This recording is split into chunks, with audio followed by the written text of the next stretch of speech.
नीलाम्बुजश्यामलकोमलाङ्गम्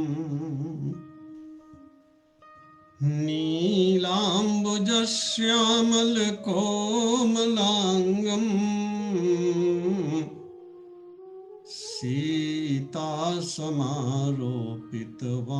सीतासमारोपितवामभागम् पाणौ महाशायक चारुचापम् नमामि रामं रघुवंशनाथम्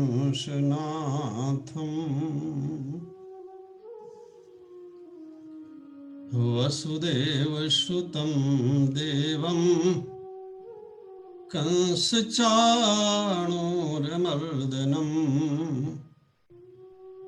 देवकी परमानन्दम् कृष्णं वन्दे जगद्गुरुम्।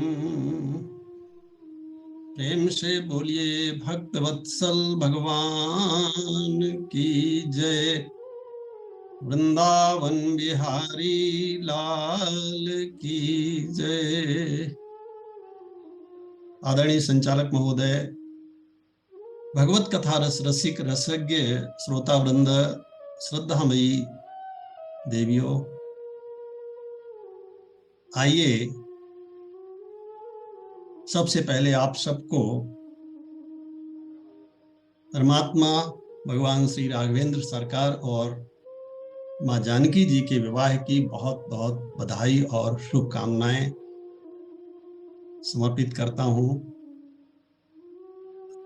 और आप सबको आमंत्रित करता हूं कि इस विवाह में आप सब भी शामिल होंगे, क्योंकि गोस्वामी श्री तुलसीदास जी महाराज ने लिखा है कि सिय रघुबीर विवाह जे सप्रेम गावहि सुने। एक शर्त लगाई कि इस विवाह में कैसे शामिल होना है। बोले एक तो प्रेम के साथ शामिल होना है और दूसरा थोड़ा गा बजा करके शामिल होना है।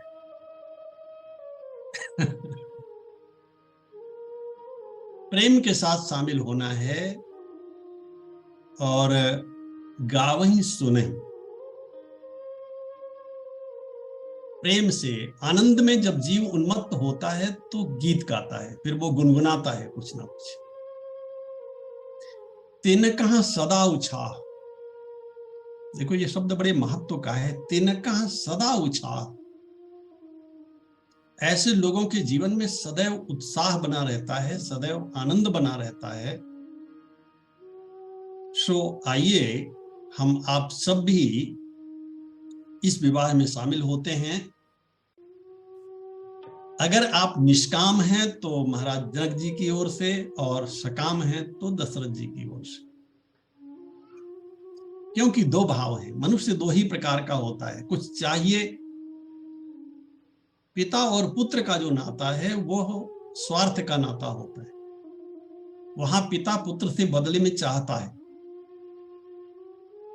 लेकिन बेटी से उसका पिता कुछ नहीं चाहता, वहां देता ही देता है। सो निष्काम है तो जनक जी की ओर से, और सकाम है तो महाराज दशरथ जी की ओर से इस बारात में आप शामिल हो जाइए, जिस बारात के लिए गोस्वामी जी महाराज लिखते हैं कि बने न बरनत बनी बराता। गोस्वामी जी ने कहा मैं इस बारात को बारात कैसे कहूं, ये बारात नहीं है। लोगों ने पूछा महाराज फिर है क्या? बोले ये तो बराता है। बारात शब्द में सबसे जो पहला शब्द है वो है वर। बारात में और कोई हो या ना हो, वर तो होना चाहिए। इस बारात में सब कोई है, पिता भी है, गुरु भी हैं, बराती भी हैं, भाई भी हैं, बस अगर कोई नहीं है तो वो वर नहीं है। तो वर कहां चला गया? बोले वो तो पहले से ससुराल में बैठा हुआ है। इसीलिए जनकपुर की सखियां कहती हैं कि इन्हें विवाह की इतनी जल्दी पड़ी हुई थी, इतनी जल्दी पड़ी हुई थी कि ये पहले से ही आ गए। अभी विवाह की तिथि निश्चित नहीं है और तिथि किसी को मालूम भी नहीं है, क्योंकि विवाह की तिथि तो जनकपुर में शोधन किया जाएगा। और देखो बारात जा रही है, विवाह संपन्न हो चुका है। क्योंकि विश्वामित्र जी महाराज कहते हैं कि टूटत ही धनु भयो विवाहु, असुर नर नाग विदित सब काहू। सबको मालूम है कि टूटत ही धनु भयो विवाहु। तो बोले अब क्या होने जा रहा है? बोले अब वो होने जा रहा है जो इसके पहले सृष्टि में कभी हुआ ही नहीं। और एक बात आपको बताऊं, आप गोस्वामी तुलसीदास जी का रामचरितमानस के पहले के ग्रंथ उठा के देख लीजिए। किसी भी ग्रंथ में आपको विवाह तो मिलेंगे, बारात नहीं मिलेगी। कहीं बारात गई हो और इस प्रकार से विवाह हुआ हो जैसे राम जी का विवाह हुआ, कहीं मिलेगा ही नहीं।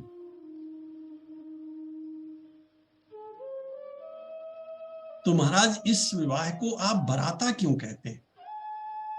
बोले देखो ना, मिथिलेश के धाम विनीत चले, समधि बन के अवधेश धनी, और दुल्हाहु विवाह के हेतु बने, बिनु बाप के श्री रघुवंश मणि। दुल्ही श्री जानकी के घर में, जननी हो नहीं धरनी ने जनी, अकितहु नहीं देखी सुनी अब लो, कि वर के बिन जात बारात बनी। ये ऐसा संबंध है कि इसमें वर का पिता के साथ कोई नाता नहीं है, कोई रक्त का संबंध नहीं है, और कन्या का भी अपने पिता के साथ वैसा नाता नहीं है जैसे संसार में होता है। इसीलिए इस विवाह में हम और आप बड़े प्रेम से शामिल हो सकते हैं,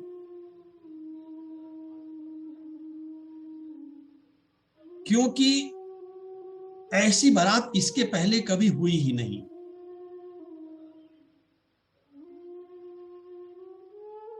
श्री राम जी की अजब बारात, अवध से मिथिला चली। श्री राम जी की अजब बारात, अवध से मिथिला चली। हाथी घोड़ा रथयो पाल की, हाथी घोड़ा रथयो पाल की, चढ़ चढ़ अवधीत रात, अवध से मिथिला चली। और बाराती कैसे हैं? बोले हाथ में माला, भाल पे चंदन, हाथ में माला, भाल पे चंदन, और सब दाढ़ी वाले दिखात, अवध से मिथिला चली, श्री राम जी की अजब बारात, अवध से मिथिला चली। इस बारात की एक और विशेषता है कि यह बारात सब भांति मनोहर, यह बारात सब भांति मनोहर, किंतु न दुल्हा साथ, अवध से मिथिला चली, श्री राम जी की अजब बारात, अवध से मिथिला चली। एक और अंतर है, बोले इतने बाराती किंतु किसी को, इतने बाराती किंतु किसी को, नहीं विवाह तिथि ज्ञात, अवध से मिथिला चली, श्री राम जी की अजब बारात, अवध से मिथिला चली। कुछ बाराती मिलकर के वशिष्ठ जी महाराज के पास गए, बोले महाराज एक बहुत बड़ी समस्या है। वशिष्ठ जी ने कहा क्या समस्या है? बोले समस्या यह है कि बारात तो जा रही है, इस बारात में दूल्हा नहीं है, और किसी ने पूछ दिया कि बारात तो बहुत अच्छी है, दूल्हा कहाँ है, तो क्या बताएंगे? वशिष्ठ जी ने कहा कोई बहुत बड़ी बात है क्या? पीछे वालों से पूछे तो कह देना आगे, दूल्हा तो आगे निकल गया, आगे वालों से पूछे तो कह देना अभी पीछे आ रहा है। बोले महाराज अगर बीच वालों से पूछ दे तो बीच वाले बता सकते हैं आगे होगा या पीछे होगा, हमें क्या लेना देना दूल्हा से, हम तो बाराती हैं, हमसे क्यों पूछ रहे हो?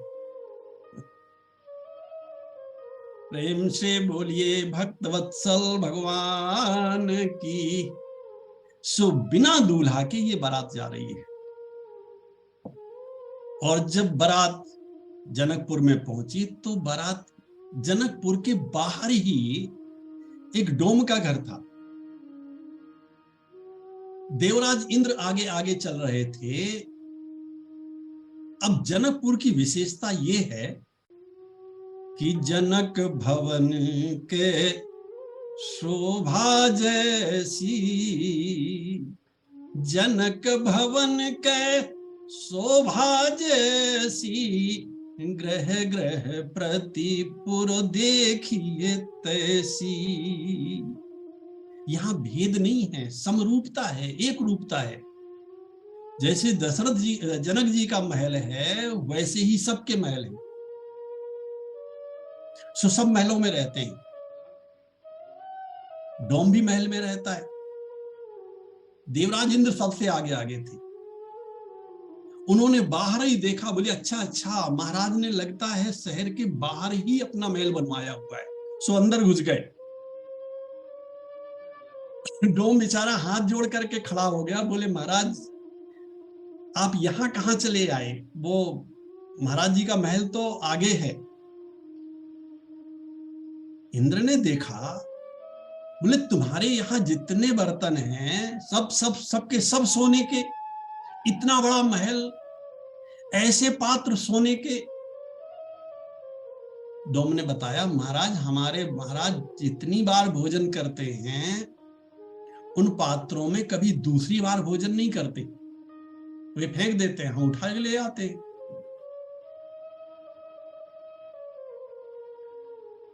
बेचारे शर्मा गए इंद्र। और इसके तत्काल बाद गोस्वामी जी महाराज लिखते हैं कि विधि भयो आचरज विषेखी विधि भयऊ आचरज विषेखी क्योंकि निज करनी कछु कतहु न देखी। ब्रह्मा जी आंखें फाड़ फाड़ करके कभी दाएं देखते हैं, कभी बाएं देखते हैं, आगे देखते हैं, पीछे देखते हैं, कोई भी एक भी वस्तु तो उन्हें ऐसी नहीं लग रही है जो उन्होंने बनाई हो।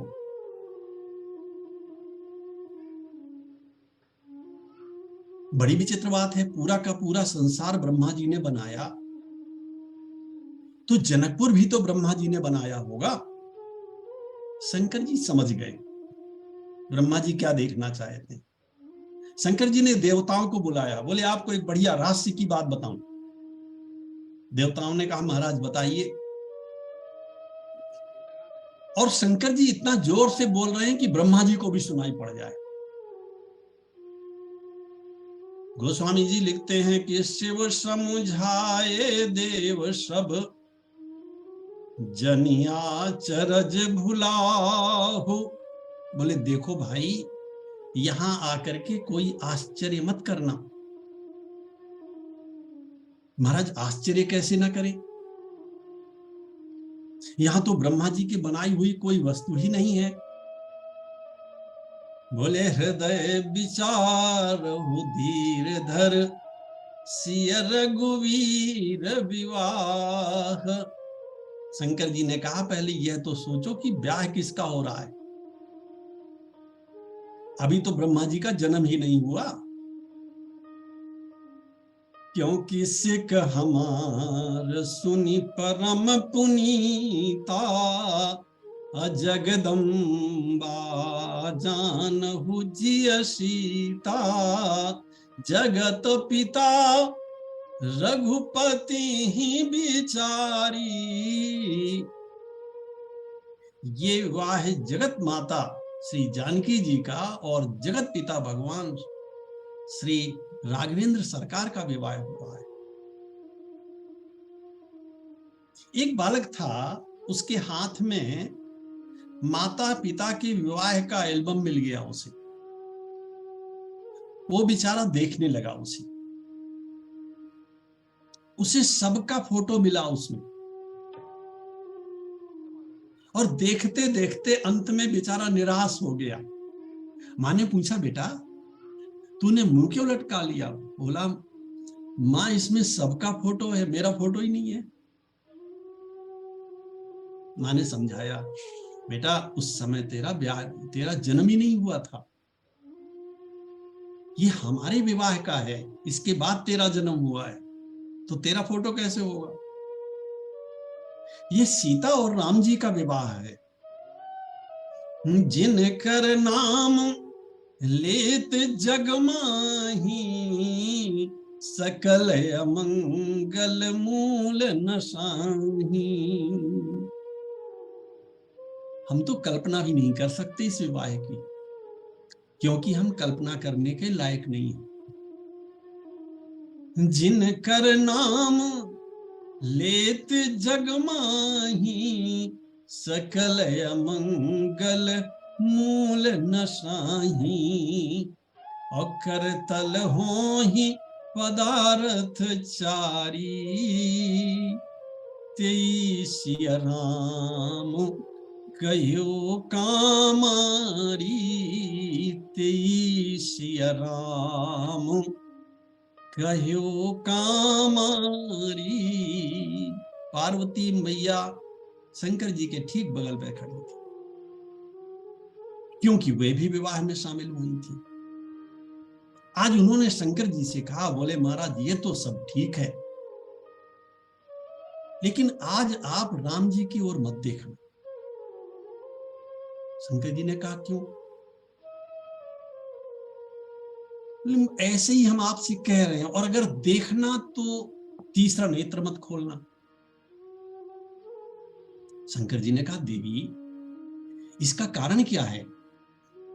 बोले कारण यह है कि राम जी जिस घोड़े पर बैठे हुए हैं वो साक्षात कामदेव है। जनु बाजी वेश बनाय मन सिज, राम हित अति सोहई।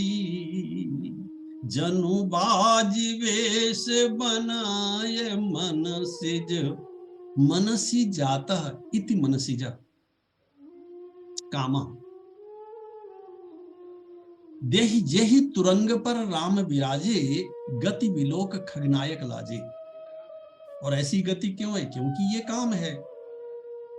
सो बोले महाराज अगर आपने देख दिया तो राम जी का तो कुछ ना बिगड़ेगा,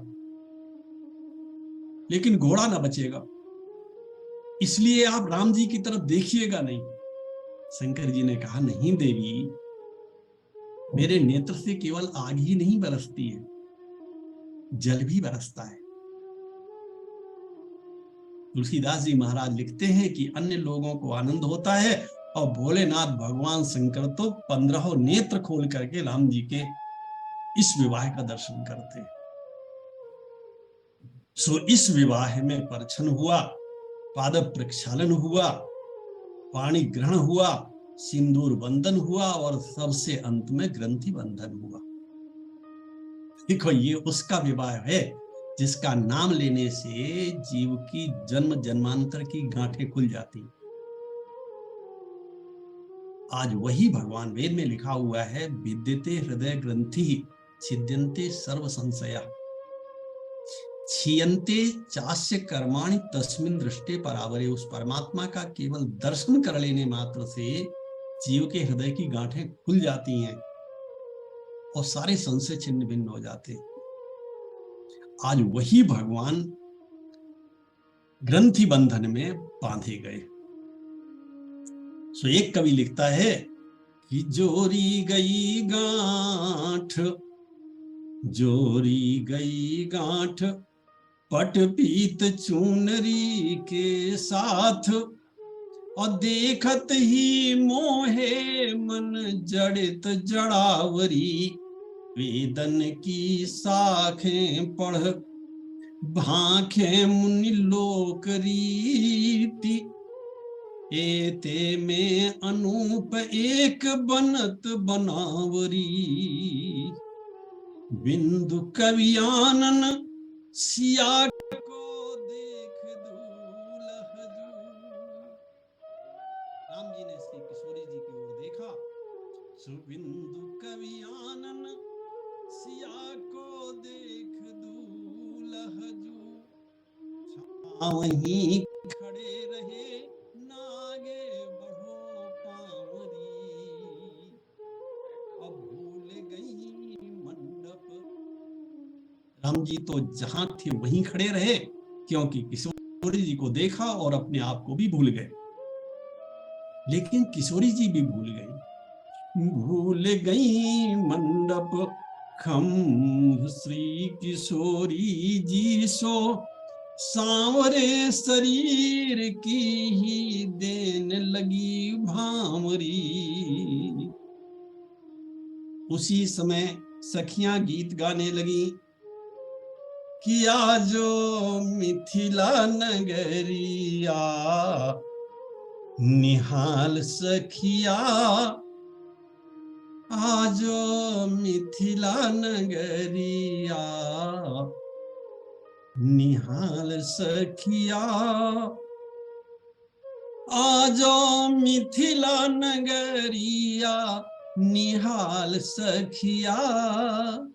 चारों दुल्हा में बड़का कमाल सखिया, चारों दुल्हा में बड़का कमाल सखिया। सांवर सांवर गोरे गोरे जोड़िया जहान है, ये सांवर सांवर गोरे गोरे सांवर सांवर गोरे गोरे सांवर सांवर गोरे गोरे जोड़िया जहान है।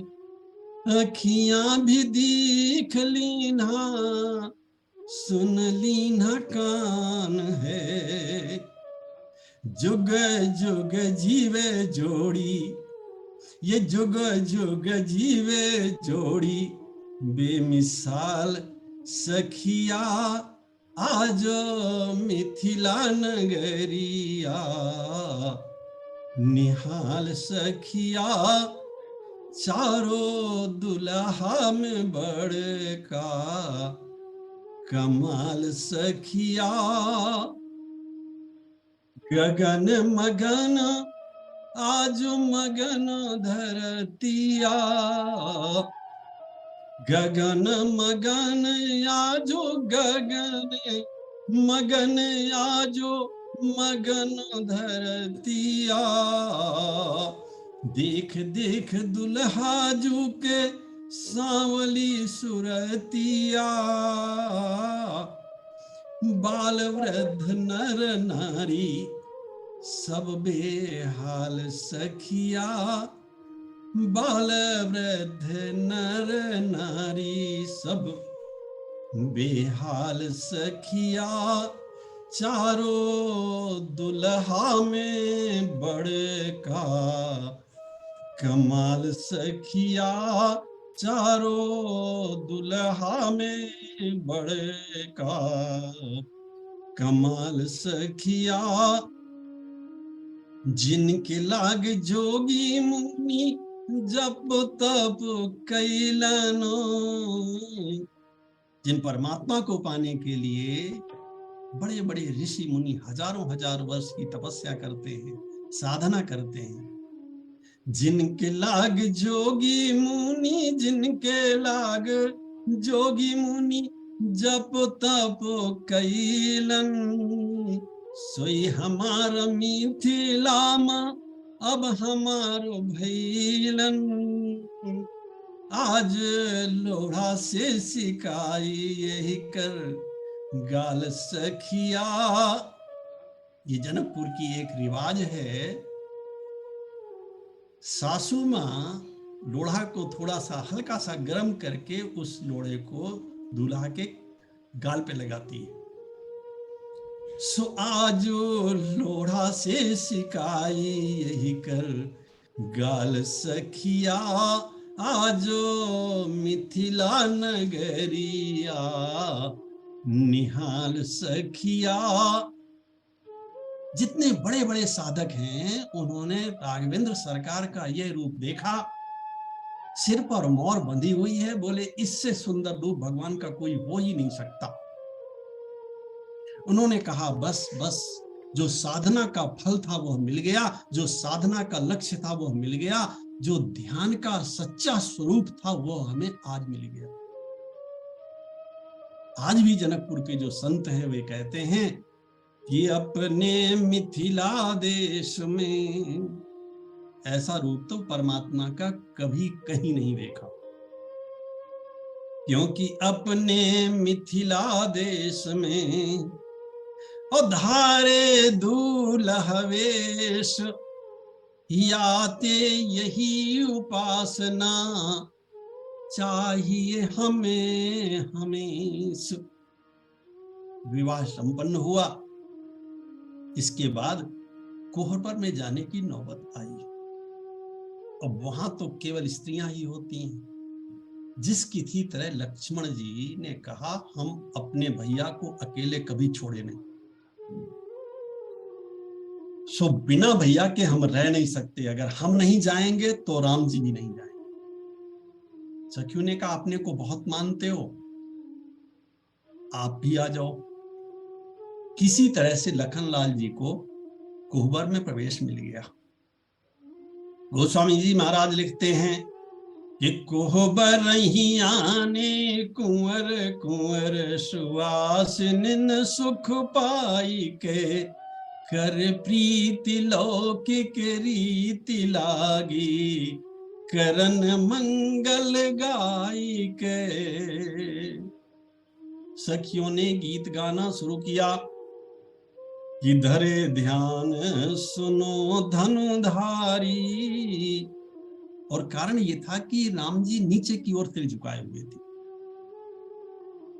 सब उनका दर्शन करना चाहती हैं। भगवान सामने हो और उनका दर्शन ना हो, जीव में कैसी छटपटाहट होगी जिसके ठीक सामने भगवान हो और प्रभु का दर्शन ना हो रहा हो। सो किसी तरह से राम जी अपने सिर को ऊपर उठावे, ये सखियों का लक्ष्य है और इसी को लक्ष्य करके वे एक गीत गाती हैं। कर धर ध्यान सुनो धनुधारी, गारी मिथिला की, ओ श्री रघुवर अवधो बिहारी, गारी मिथिला की। एक सखी ने कहा, ये बड़े अहंकारी हैं, नहीं देखेंगे ऊपर, आप कितना भी प्रयास करो। लक्ष्मण जी ने कहा, तो क्या हुआ, अगर हमारे भैया को अहंकार है तो क्या झूठा है क्या? अभी अभी उन्होंने धनुष को तोड़ा है जिससे कोई राजा नहीं तोड़ पाया। सखियां बड़ी जोर से हंसी। उन्होंने कहा, लखनलाल जी, आप भी बहुत बड़े ब्रह्म हो। बलशाली कहे जग जस गावे, आप भी यही कहते हो, संसार के लोग भी यही कहते हैं। बलशाली कहे जग जस गावे, लेकिन आप भी तो थी। क्या आपने उस समय नहीं देखा था जब ये धनुष तोड़ने के पहले फूल तोड़ रहे थे? उस समय तो इनके माथे पे पसीना आ गया था। सो बलशाली कहे जग जस गावे, और तोरत सुमन पसीना आवे, अस विक्रम की बलिहारी, गारी मिथिला की, अस विक्रम की बलिहारी, गारी मिथिला की। हो धरे ध्यान सुनो धनुधारी, गारी मिथिला की। लखनलाल जी ने कहा, कोई एक ही गुण थोड़ी ना है हमारे भैया में, सारा संसार जो मांगता है उसे देते हैं। ऐसा दानी संसार में देखा है? सखियों ने कहा, खूब देखा है। दानी शिरोमणि महिमा मंडित, यही कहते हैं ना इन्हें। लखनलाल जी ने कहा, बिल्कुल ठीक कह रही हो। दानी शिरोमणि महिमा मंडित, और फुलवारी महा फूल चयन हित,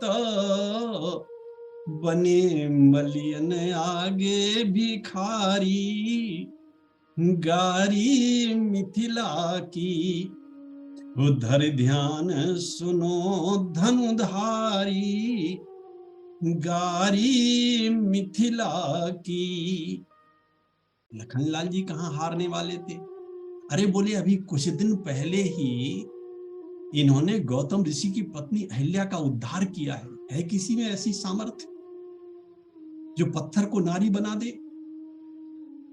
सखियों ने कहा, वाह वाह, बड़ी सुंदर बात कही आपने, अच्छी याद दिलाई। मग महामुनितिया मध्य शिला के, मग महामुनितिया मध्य शिला के, प्रगट करी पग धूरी छुला के, प्रगट करी पग धूल छुला के, तुम हो राज कुंवर या मदारी, गारी मिथिला की। धरि ध्यान सुनो धनुधारी, गारी मिथिला की। और सखियों ने कहा, लखनलाल जी ज्यादा बढ़ के मत बोलो,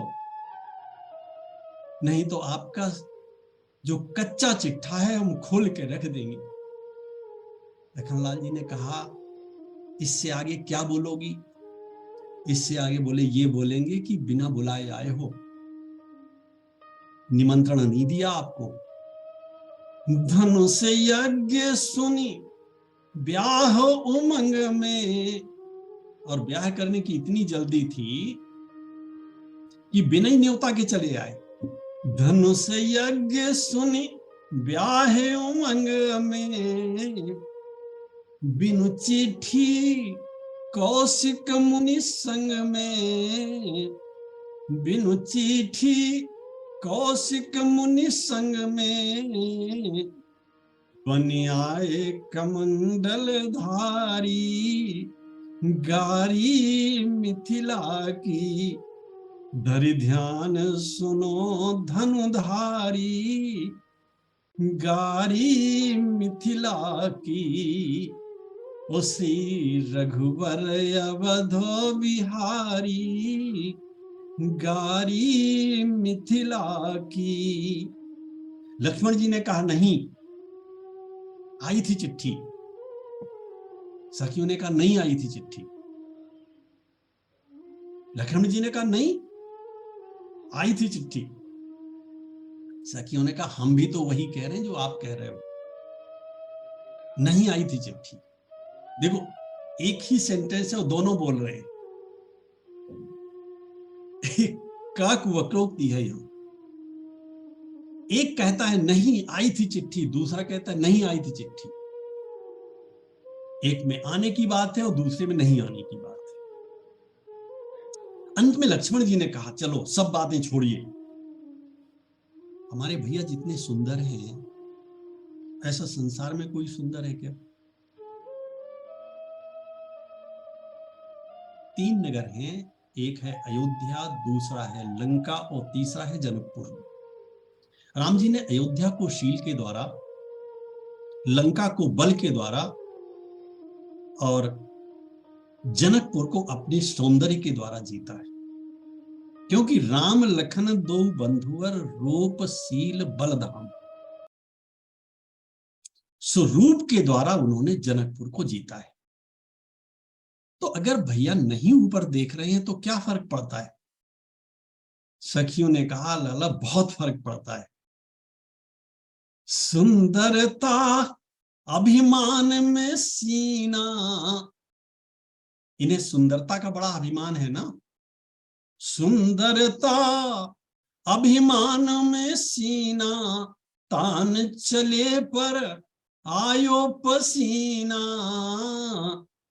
निरखी जब जनक दुलारी, गारी मिथिला की, धरि ध्यान सुनो हो धनुधारी, गारी मिथिला की। और अंत में राजेश जी लिखते हैं कि क्षमहु चूक राजेश जुयाते, गारी देत सियाजू के नाते। प्रभु वैसे तो हमारे में वो सामर्थ्य नहीं है, लेकिन गारी देत सियाजू के नाते, क्योंकि तुमरी हम सरहज सारी, गारी मिथिला की, धरि ध्यान सुनो ओ धनुधारी, गारी मिथिला की। गोस्वामी जी महाराज लिखते हैं कि राहत न प्रभु चित